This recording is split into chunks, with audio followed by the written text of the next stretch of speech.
Sagan hefst í borginni Verónu á Ítalíu. Það ríkti góður og mildur fursti, Eskalus að nafni, sem um þessar mundir var kominn miklu meiri nóg af sífelldum erjum tveggja ætta í borginni. Var það annars vegar Montag-ættin og hins vegar Capulet-ættin. Höfðingjar ættanna voru að vísu nokkuð spakir en ungu mennirnir fóru með endalausum ófriði gegn hverjum öðrum. Bardagar og læti voru daglegt brauð.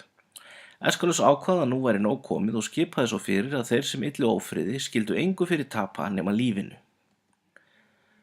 Montag og Lafði Montag áttu soninn Rómeó. Hann var nokkuð frábrugðinn öðrum drengjum í ættinni. Hann var hljóðlátur og hélt sig mikið út af fyrir sig.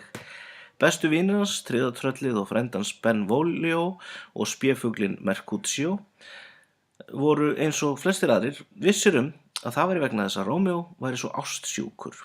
Stúlkan var fögur og hét Rósalín, en sá galli var á ráðahagnum að hún hafði svarið ævilangan meitóm.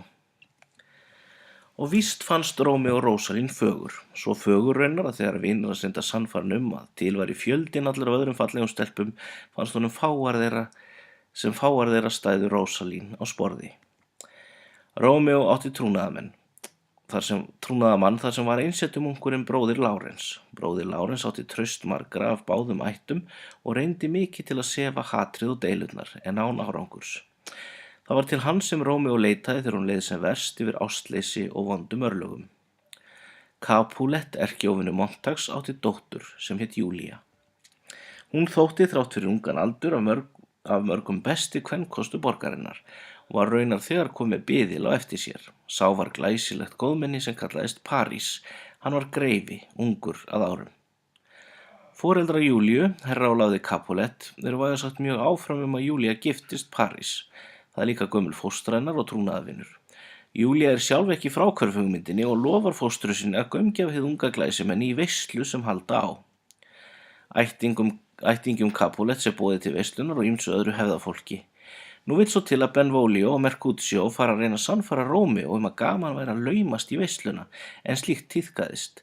Þá fóru ungir menn grímuklæddir óboðnir í veislur og héldu upp í skemmtun með dansi, söng eða leik og fengu í staðinn veislumat. Þótt gamanið væri auðvitað grátt þegar einhverja Montag-ættin ætlaði þannig að laumast í veislu hjá Capulet fólki. Rómeó ákveður að fara í veisluna því að reikna með að sjá Rósalín sína þar þó ekki væri nema eitt augnablik. Hann segist þó ekki ætla að dansa en sé til í að bera blys. Það læði samt að honum að illur grunur að þetta sé slæm hugmynd og hann sé í þann mundas innsigla hroðaleg örlög sín. Rómeó kemur félögum sínum og öðrum ungumönnum dulbúinn til veislunar þegar hún stendur sem hæst. Hann klæddur sem pílagrimi. Dulbúningurinn þarfa þving því að í veislunni meðal annars Tíbalt, ungur maður af Capulet-ætt, skapstyggur illindamaður sem nýtir hvert tækifæri til að berja á Montagmönnum. Rómeó kemur auga á Júlíu þar sem hún dansar, en svo illa vill til að Tíbalt kemur auga á Rómeó og þykist þekkjan þrátt fyrir grímuna. Það fíkur í Tíbalt þegar hann sér að Rómeó að stara á Júlíu.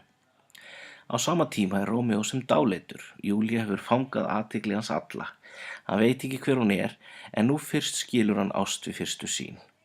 Honum finnst sjálf ljósin fara hjá sér við hlið svo bjartar stjörnu og ákveður að hann verða að fá að snerta hönd hennar þegar dansi lýkur. Tíbalt finnur frændu sína. Hann fokvondur. Hann segist hafa séð Rómeó og nú skuli þeir drepa hann. Capulet athyrðir frænda sinn. Hann segir að ef þetta sé Rómeó þá hafa hann ekkert gert af sér. Raunar vita hann ekki betur en allir séu sammála það að Rómeó sé ágætasti maður. Ef einhver gefur honum mein sé sér að mæta. Tíbalt tuðar, segir Rómeó síðan til að hæðast að þeim. Hann skuli samt líða núna en þetta muni kosta blóð þótt síðar verði. Síðan fer hann úr veislunni. Eftir dansin Rómeó staðráðinn í að fá næsta dans við Júlíu. Það tekst. Hún sér auðvitað ekkert nema augun á honum vegna grímunar en hún heillast gersamlega af þeim. Í lok dansins var það venja að herran þakkaði fyrir dansin með kossi á handabækið. Rómeó tekur af sér grímuna og kissir. Þau hafa aldrei hitt hvort annað og þekkjast því ekki en að kossinum loknum þau orðin kafa ástfangin hvort af öðru. Í því kemur fóstran og segir Júlíu að hún þurfa að koma og tala við móður sína. Þegar hún farin spyr Rómeó hver móðurinn að sé, þegar hann frétti það hann miður sín. Hann skilur að hann orðinn ástfanginn af stúlku í óvinaættinni. Júlía kemst að því sama stuttu seinna og viðbrögð hennar eru þau sömu. Hún hvíslar niðurbrotin, römm mín fyrsta ást, að ég skuli elska óvin minn. Rómeó heldur heim á leið með félögum sínum sem í ofsagóðu skapi. Hann kveður það þó fljótt og þeir hlæja að honum. Hann snýr við, klifrar yfir vegg og laumast inn í garðinn. Hann bíður þess að kvikni ljós í herbergi Júlíu í von að sjá hana einu sinni enn. Skyndilega opnast dyrnar og Júlía gengur íklædd náttserk út á svalirnar í túnskininu. Rómeó finnst eins og sólin sjálf sé komin upp og mánadísin skammi sín fyrir samanburðinn. Í nóttinni finnst honum augu Júlíu vera fegurstu stjörnurnar á himninum. Þegar hún leggur hönd við kinn, vildi hann óska sér að vera hanski á hönd hennar, svo hann fengi að snerta hennan yndislega vanga. Júlía er hugsi. Hún hvíslar út í nóttina, Rómeó. Hún endurtekur nafnið nokkru sinnum. Þá getur Rómeó ekki þagað. Hann biður hann að halda áfram að tala og kallar hann himneskan engil.